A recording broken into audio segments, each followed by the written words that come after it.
সুপ্রিয় শিক্ষার্থী, আশা করছি সবাই ভালোই আছো। অনলাইন ভার্চুয়াল ক্লাসে আবারও তোমাদেরকে স্বাগত। তোমরা পূর্ববর্তী ক্লাসে ষষ্ঠ শ্রেণীতে ছিলে, এখন তোমরা সপ্তম শ্রেণীতে উত্তীর্ণ না মনোনীত হয়েছে। যেহেতু আমরা পরীক্ষা দিয়ে উত্তীর্ণ হইনি, আমরা অ্যাসাইনমেন্টের মাধ্যমে তোমাদেরকে নির্বাচিত করেছি।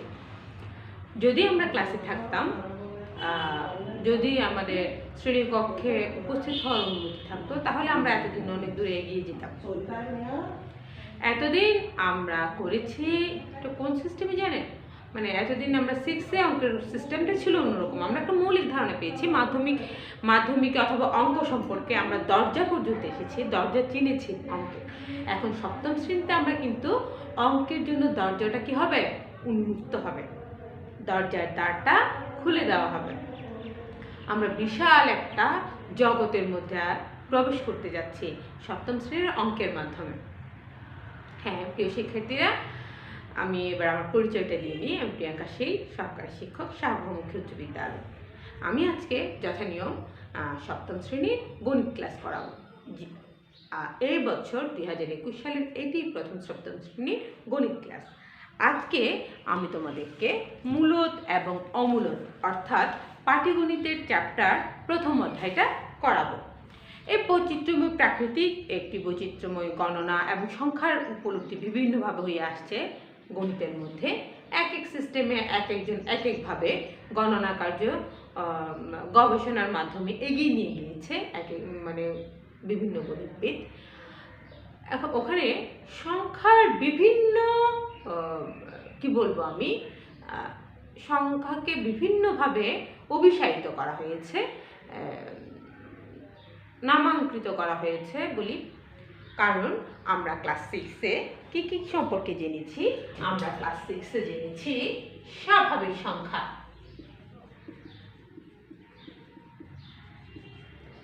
পূর্ণ সংখ্যা, তারপর কি ভগ্নাংশ সংখ্যা। এই সংখ্যাগুলো সম্পর্কে আমরা একটা মৌলিক ধারণা পেয়েছি কোথায়? ষষ্ঠ শ্রেণীতে। স্বাভাবিক সংখ্যা হচ্ছে কি, আসলে বেসিক্যালি পৃথিবীতে যা কিছু সংখ্যা আছে, শূন্য সহ যা কিছু সংখ্যা আছে, 1, 2, -1, 2, সকল সংখ্যাই হচ্ছে কি স্বাভাবিক সংখ্যা। আমরা সাধারণত গণনা কাজে অথবা হিসাবের কাজে যে পদ্ধতিটা আমরা অবলম্বন করি, যে আক্ষরিক প্রতীক আমরা ব্যবহার করি, এগুলোকে আমরা বলি সাধারণত কি সংখ্যা। এই সংখ্যার মধ্যে সবগুলো সংখ্যায় হচ্ছে বিভিন্ন ধরনের সংখ্যাগুলো হচ্ছে স্বাভাবিক সংখ্যা। তার মধ্যে হতে পারে এটা রমান, তার মধ্যে হতে পারে এটা 1, 2, তার মধ্যে হতে পারে এটা 1, 2, তার মধ্যে হতে পারে এটা ধনাত্মক, ঋণাত্মক, এটসেট্রা এটসেট্রা। সংখ্যা রেখার মাধ্যমে আমরা স্বাভাবিক সংখ্যার একটা সম্পূর্ণ একটা কি ক্লিয়ার ধারণা পাই। ঠিক আছে, মাঝখানে একটা শূন্যের অবস্থান থাকে, ডান সাইডে ধনাত্মক সংখ্যা থাকে, বাম সাইডে ঋণাত্মক সংখ্যা বা অঋণাত্মক সংখ্যা থাকে। এবার প্রিয় শিক্ষার্থীরা, আসি আমরা পূর্ণ সংখ্যা কি। সাধারণত দশমিক ছাড়া, যেমন ধরো 1, এটা একটা পূর্ণ সংখ্যা, 1, 0, এটা একটা পূর্ণ সংখ্যা, 1, 1, এটাও একটা কি পূর্ণ সংখ্যা, অর্থাৎ যেটাকে কি ফ্র্যাকচার নেই, অর্থাৎ ভগ্নাংশ নয়। যেটি ভগ্নাংশ নেই সেটি হচ্ছে কি পূর্ণ সংখ্যা। এবার প্রিয় শিক্ষার্থীরা, আমরা আরেকটা আসি। যদি আমরা এখন 1.2 লিখি, সরি 1.5 লিখি,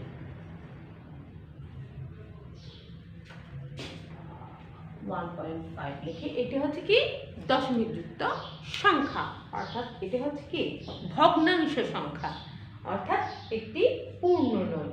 এটির পরেও আরেকটি কি সংখ্যার দশমিকের পরে ডিজিট রয়ে গেছে, অর্থাৎ এটি কি ভগ্নাংশ সংখ্যা। তাহলে আমরা এই সংখ্যাগুলো সম্পর্কে স্পেসিফিক ধারণা আমরা ষষ্ঠ শ্রেণীতে পেয়েছি। এখন আমরা এই ক্লাসের মাধ্যমে এটা আলোচনা করেছি।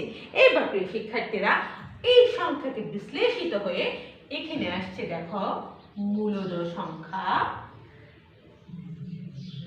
আরেকটি হচ্ছে কি অমূলদ সংখ্যা। এই যে আমি তোমাদেরকে ক্লাসের প্রথম দিক থেকে বলে আসছি যে সংখ্যাকে আমরা বিভিন্নভাবে সংজ্ঞায়িত করেছি। বিভিন্ন গবেষণার মাধ্যমে বিভিন্ন গণিতবিদরা সংখ্যার সম্পর্কে বিভিন্নভাবে ধারণা দেওয়ার চেষ্টা করেছে এবং বিভিন্নভাবে ক্লাসিফিকেশন করেছে। তা আমরা ক্লাস স্ট্যান্ডার্ড অনুসারে আমাদের এই সংখ্যার ধারণাটাও অর্থাৎ সংখ্যা সম্পর্কে জানার পরিধিটাও ধীরে ধীরে বিস্তৃত হচ্ছে। আমরা ষষ্ঠ শ্রেণীতে যেহেতু স্বাভাবিক সংখ্যা, পূর্ণ সংখ্যা এবং ভগ্নাংশ সংখ্যা সম্পর্কে একটা ধারণা পেয়েছি, আজকে আমরা মূলদ সংখ্যা এবং অমূলদ সংখ্যা সম্পর্কে একটা ধারণা পেতে যাচ্ছি সপ্তম শ্রেণীতে। এবার দেখো, পূর্ণ সংখ্যাকে অনুপাত আকারে প্রকাশ করলে সেটিকে আমরা বলবো কি? মূলদ সংখ্যা। সেটিকে আমরা কি বলবো? মূলদ সংখ্যা। দেখো প্রিয় শিক্ষার্থীরা, পূর্ণ সংখ্যাকে, আবার আমি বলছি, পূর্ণ সংখ্যাকে ভগ্নাংশ আকারে প্রকাশ। 4 একটি পূর্ণ সংখ্যা ডিভাইডেড বাই 2, এটি একটি পূর্ণ সংখ্যা। এটিকে যদি আমি কাটি তাহলে আমি পাচ্ছি কি? 2। তাহলে আমি 2 কে 4/2 অনুপাতে আমি প্রকাশ করতে পারছি। তাহলে এগুলো হচ্ছে কি? পূর্ণ সংখ্যা।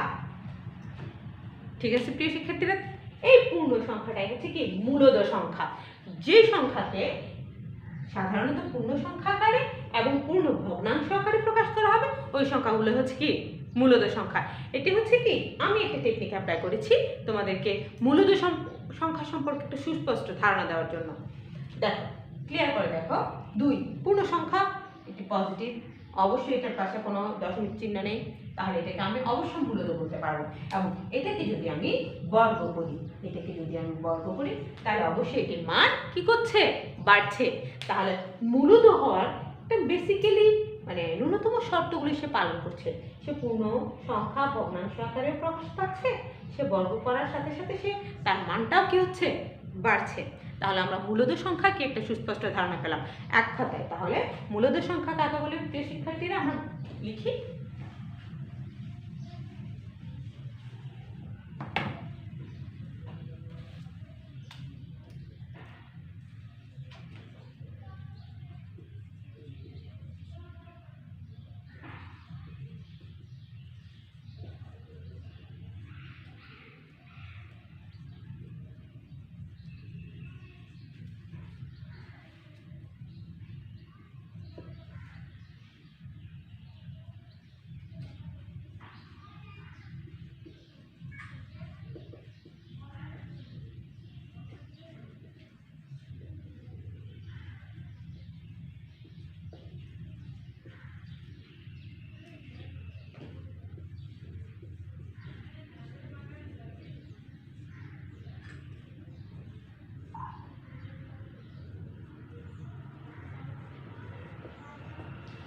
যেগুলো দুইটি পূর্ণ সংখ্যার অনুপাত হিসেবে প্রকাশ করা যাবে, সেই সকল সংখ্যাকে আমরা কি বলবো? মূলদ সংখ্যা। তাহলে আমরা যদি মূলদ সংখ্যা সম্পর্কে একটা সুস্পষ্ট ক্লিয়ার ধারণা পাই, অবশ্যই তাহলে আমরা অমূলদ সংখ্যা সম্পর্কে একটা ধারণা পাবো। অর্থাৎ যে সংখ্যাগুলোকে পূর্ণ সংখ্যার অনুপাত আকারে আমরা প্রকাশ করতে পারবো না, তাকে আমরা বলবো কি? অমূলদ সংখ্যা। তাহলে অমূলদ সংখ্যা কি?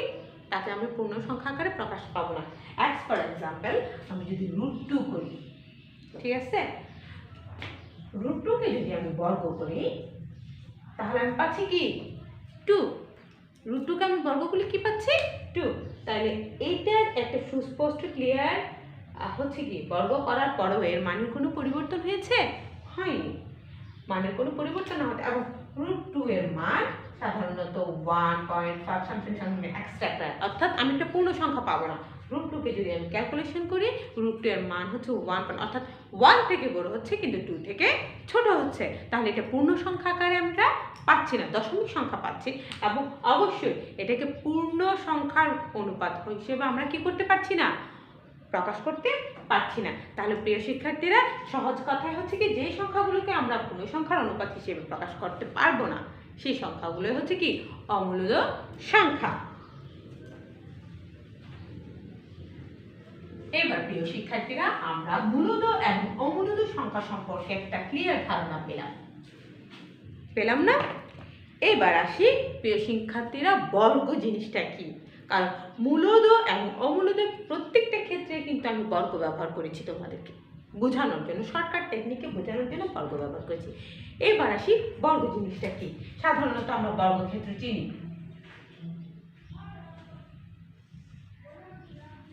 বর্গক্ষেত্র চিনি না? হ্যাঁ, বর্গক্ষেত্র কাকে বলে? যে চতুর্ভুজের 4টি বাহু সমান, অর্থাৎ প্রত্যেকটি বাহু সমান হবে, তাকে আমরা বলবো কি? বর্গক্ষেত্র। অর্থাৎ বর্গ। তাহলে বর্গ একটি আয়তও, কিন্তু বর্গ একটি কি? আয়ত না? এদের পরস্পর বিপরীত বাহুগুলো সমান না? এটিও সমান, এটিও সমান, এটি। তাহলে আয়ত হতে গেলে কি শর্ত পালন করছে? যে চতুর্ভুজের বিপরীত বাহুগুলো পরস্পর সমান, তাকে আমরা বলবো কি? আয়তক্ষেত্র। আর যে চতুর্ভুজের 4টি বাহু সমান, তাকে আমরা বলবো কি? বর্গ। এখন এখানে দেখা যাক বর্গ একটি কি, তাহলে আমরা লিখতে পারবো কি? আয়ত। বর্গ একটি লিখতে পারবো কি আমরা? আয়ত। এখন বর্গের বাহুর দৈর্ঘ্য যদি আমি ধরি, তাহলে আমি বর্গক্ষেত্রের ক্ষেত্রফল হবে কি? কি? স্কয়ার। পাচ্ছি না প্রিয় শিক্ষার্থীরা? এইটা হচ্ছে কি? বর্গ। এই জিনিসটাকে বোঝানো হয়েছে কি? বর্গ। অর্থাৎ একটি সংখ্যাকে ওই সংখ্যা দিয়ে গুণ করলে যে সংখ্যাটা পাবো সেটি হচ্ছে তা কি? বর্গ। তাহলে বর্গ সম্পর্কে আমরা কি ক্লিয়ার ধারণা পেলাম প্রিয় শিক্ষার্থীরা? এখন প্রিয় শিক্ষার্থীরা মনের মধ্যে প্রশ্ন জাগতে পারে যে ম্যাডাম, আমরা করছি সংখ্যা, ঠিক আছে, সংখ্যার ক্লাসিফিকেশন করছি, মূলদ সংখ্যা, স্বাভাবিক সংখ্যা, এক্সেট্রা আমরা বোঝার চেষ্টা করছি। এখানের মধ্যে আমরা বর্গ অর্থাৎ চতুর্ভুজ কি জন্য আমরা বুঝতেছি। এখানে দেখো, আমি প্রথমে 3টা মান সারি আকারে দিলাম, এখানে দিলাম, তাহলে এখানের মানও 3, এখানের মানও 3। ঠিক আছে না প্রিয় শিক্ষার্থীরা? এখন আমরা 3কে যদি 3 দিয়ে গুণ করি, তাহলে আমরা পাচ্ছি কত? 9। 3কে আমরা 3 দিয়ে গুণ করলে কত পাচ্ছি? 9। অর্থাৎ আমার এই বাহুতে 3টির অবস্থান, এই বাহুতে 3টির অবস্থান, প্রত্যেকটি বাহু 3টি করে যদি আমি গুণ করি, টোটাল এখানে কয়টা আমি সার্কেল এঁকেছি, ওই সার্কেলটার মান পাবো। তাহলে আমরা গুণে দেখি, 1 2 3 4 5 6 7 8 9। এইটা এর কারণেই আমরা কি বর্গটা এঁকে তোমাদেরকে স্পেসিফিক্যালি বোঝানোর চেষ্টা করেছি। তাহলে কোনো সংখ্যাকে সেই সংখ্যা দ্বারা গুণ করলে যে গুণফল পাওয়া যায়, তাহলে আমরা বর্গ কাকে বলবো? কোনো সংখ্যাকে সেই সংখ্যা দ্বারা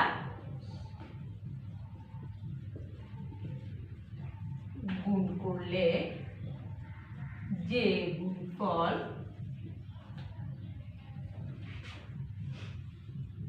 পাওয়া যাবে, তাকে ওই সংখ্যার বর্গ বলি। ওই সংখ্যার বর্গ বলা হয়। তাহলে আমরা বর্গ কাকে বলে একটা স্পেসিফিক একটা ধারণা পেলাম। দেখো, 3কে 3 দিয়ে গুণ করলে যে 9টা পেলাম, এটা হচ্ছে 3-এর বর্গ। কার বর্গ? 3-এর বর্গ। 3-এর বর্গ। তাহলে আমরা একটা স্পেসিফিক ধারণা পেলাম। এবার প্রিয় শিক্ষার্থীরা, আসো বর্গমূল কি? বর্গ তো বুঝলাম, ঠিক আছে না? এবার বর্গমূল জিনিসটা কি? 3 গুণ 3 যদি 9 হয়, এটা হচ্ছে কি? বর্গ। কার বর্গ? 3-এর বর্গ। কার বর্গ? 3-এর বর্গ। এখন এই দুটোটা থেকে যে কোনো একটা হচ্ছে কি? 9-এর বর্গমূল। 9-এর কি? বর্গমূল। তাহলে বর্গমূল কি হবে? বর্গ সংখ্যার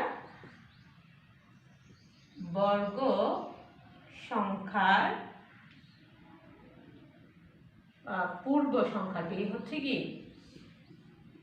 সংখ্যাটি হচ্ছে ওই গুণফলের বর্গমূল, অর্থাৎ বর্গ বলা হয়। এতটুকু তো বলেছি। এখন ওই গুণফলটার যে সংখ্যার গুণ করা হয়েছে, ওই সংখ্যাটাই হচ্ছে কি? ওই গুণফল সংখ্যার কি?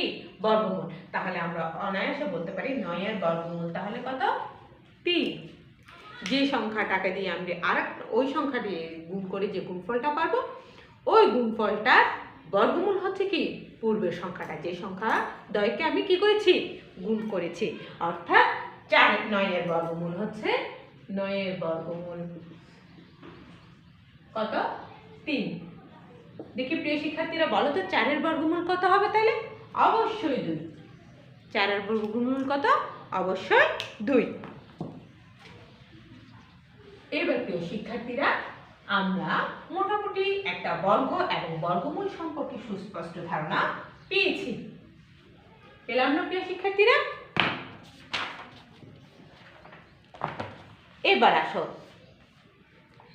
বর্গ এবং বর্গমূল সম্পর্কে আমরা সুস্পষ্ট একটা ধারণা পাওয়ার পর এবার আমরা মৌলিক গুণনীয়কের সাহায্যে বর্গমূল নির্ণয়। আচ্ছা, পূর্ণবর্গ সংখ্যা এটা একটু বিশ্লেষণ করলে ভালো হয়। যে সংখ্যাগুলোকে অন্য কোনো পূর্ণ সংখ্যার বর্গ হিসেবে প্রকাশ করা যায় তাদেরকে বলা হয় কি? পূর্ণবর্গ সংখ্যা। যেমন 25। 25কে যদি আমরা ভাঙি তাহলে 5 গুণ 5, তাহলে কত পেলাম? এটা পূর্ণবর্গ সংখ্যা। তারপর হচ্ছে কত? 4, 2 গুণ 2। তারপর হচ্ছে কত? 9, 3 গুণ 3। এগুলো হচ্ছে তাহলে কি সংখ্যা? পূর্ণবর্গ সংখ্যা। যে সংখ্যাগুলোকে ভাঙলে আমরা অবিকল সংখ্যাগুলো পাই, পূর্ববর্তী দুইটি পূর্ণবর্গ সংখ্যা, এই সংখ্যাগুলোকে বলা হয় কি? পূর্ণবর্গ সংখ্যা। অর্থাৎ কি?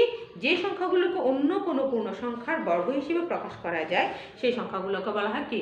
পূর্ণবর্গ সংখ্যা। তাহলে আমরা পূর্ণবর্গ সংখ্যা সম্পর্কে একটা সুস্পষ্ট ধারণা পেলাম না? এবার প্রিয় শিক্ষার্থীরা আসি পূর্ণবর্গ সংখ্যা হওয়ার কিছু নিয়ম। যে সংখ্যার পিছনে, যে সংখ্যাগুলোর পিছনে অথবা একক ঘরে 0 থাকবে, 1 থাকবে, 5 থাকবে, 4 থাকবে, 9 থাকবে, এই সংখ্যাগুলো সাধারণত পূর্ণবর্গ হতে বাধ্য, মানে পূর্ণবর্গ হয়। সংখ্যাগুলো সাধারণত কি বর্গ হয়? পূর্ণবর্গ হয়। যেমন ধরো এখানে খেয়াল করলে দেখো, আচ্ছা 49, 7 গুণ 7। আমি এখানে যেটা বলেছি, আচ্ছা 1 গুণ 1। এখানে খেয়াল করে দেখো, এটার একক ঘরে 1 আছে, 9 আছে, 4 আছে, 5 আছে, এখানেও 9 আছে। তাহলে আমি যে কথাটা লিখেছি তার প্রত্যেকটি শর্ত কি পালন করতে যাচ্ছে। এবার প্রিয় শিক্ষার্থীরা আসি আমরা পূর্ণবর্গ সম্পর্কে একটা ধারণা পেলাম। এবার আসি আমরা মৌলিক গুণনীয়কের সাহায্যে বর্গমূল কিভাবে নির্ণয় করব। এই চিহ্নটা হচ্ছে কি? বর্গমূল। এই চিহ্নটা হচ্ছে কি? বর্গমূল চিহ্ন। এখন আমরা একটা পূর্ণ সংখ্যা থেকে কিভাবে বর্গমূল নির্ণয় করতে পারবো? বর্গমূল নির্ণয় করতে হলে আমরা প্রধানত দুইটা পদ্ধতি ব্যবহার করে থাকি। এক হচ্ছে মৌলিক গুণনীয়কের সাহায্যে, 2 ভাগের সাহায্যে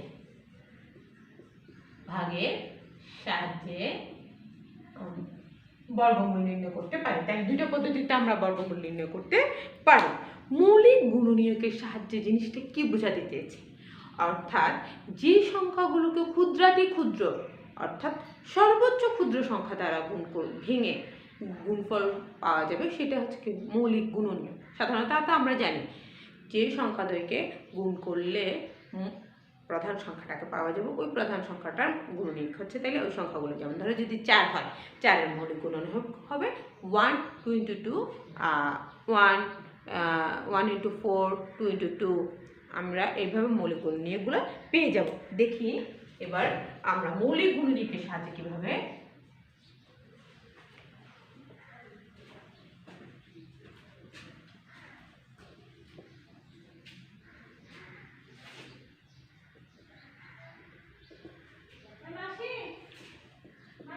যেমন 2 দুগুণে 4, 16কে ভাঙি, 8 দুগুণে 16, 4 দুগুণে 8, 2 দুগুণে 4।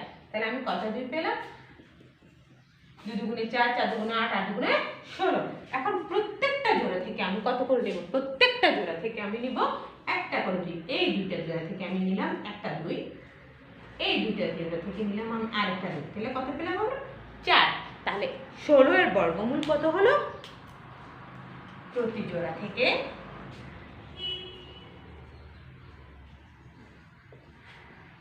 একটি করে নিয়ে পাই। তাহলে কত হলো 4। তাহলে 16 এর বর্গমূল কত হবে? সুতরাং 16 এর বর্গমূল হলো 4। কত পেলাম? 4। প্রিয় শিক্ষার্থীরা, আজকে এতটুকু কেমন? তাহলে আমরা আজকের ক্লাসে কী কী শিখলাম একটু ফিরে যাই। আমরা সংখ্যা সম্পর্কে একটা ধারণা পেলাম, স্বাভাবিক সংখ্যা, মৌলিক সংখ্যা, ভগ্নাংশ সংখ্যা, মূলদ সংখ্যা, অমূলদ সংখ্যা সম্পর্কে বর্গ জিনিসটা ক্লিয়ার হলাম, বর্গমূল সম্পর্কে ক্লিয়ার হলাম। তার একদম লাস্টে এসে আমরা বর্গমূল কিভাবে নির্ণয় করব মৌলিক গুণনীয়কের সাহায্যে, অর্থাৎ একটা উপায় বা সিস্টেম আমরা জানলাম। আগামী ক্লাসে তোমরা বাড়ির কাজ হিসেবে 1.1 পৃষ্ঠা নাম্বার 8 1 নং প্রশ্নের ক থেকে ঘ পর্যন্ত করবেন। এটা হচ্ছে তোমাদের কি এস ডায়াগ্রাম। যখন ক্লাস শুরু হবে পুনরায় তখন আমরা চেষ্টা করব তোমাদের কাজগুলো কি দেখার জন্য। আশা করি বুঝতে পেরেছো। সামনের ক্লাসে আমরা ভাগের সাহায্যে কীভাবে মৌলিক গুণ নির্ণয় করব সে সম্পর্কে আলোচনা করব। সবাই সুস্থ থাকো, ভালো থাকো, বাসায় মনোযোগ দিয়ে লেখাপড়া করো। আজকের মতো ক্লাসটা এখানেই শেষ করছি। সবাইকে ধন্যবাদ।